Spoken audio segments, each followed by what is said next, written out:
Excuse me, hold on. Wait a minute. Wait a minute. We can't just blow past this like it isn't a big deal. We are changing our hash browns?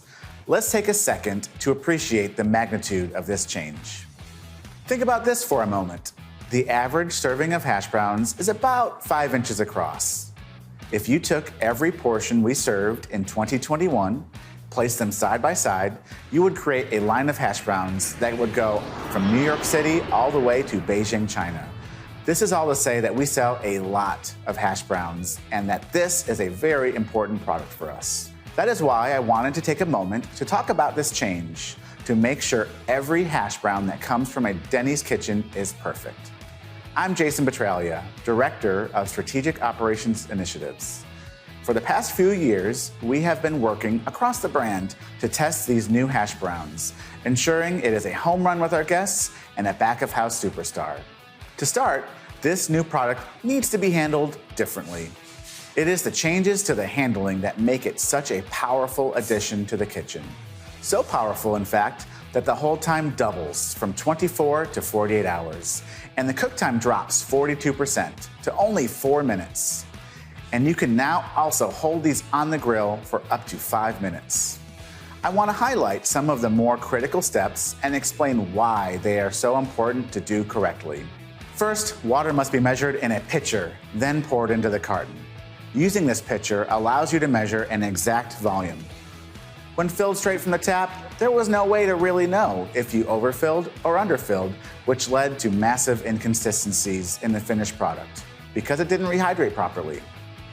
Water temperature is just as important as volume. Anything under 130 degrees and the hash browns won't fully rehydrate. Second, holding is incredibly important.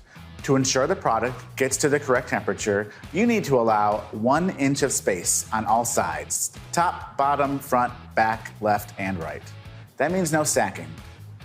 If not given enough time, they will not properly rehydrate. This is where a 48-hour hold time really helps. You should always have hash browns ready to go now that you can hold them for twice as long. Finally, if you have done everything correctly so far, then we can move to cooking. I mentioned a 4-minute cook time. Think about how that will impact cooking breakfast for the guest. No longer will you have to manage a 7-minute cook time against a 4-minute cook time for pancakes.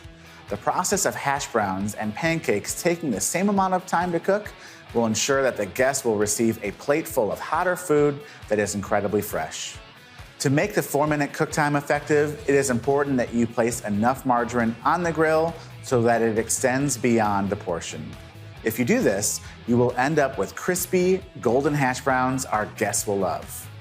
So there, now that you have a deeper understanding of the new handling and why these steps are crucial to the process, let's get back to the video so you can see the full process from start to finish.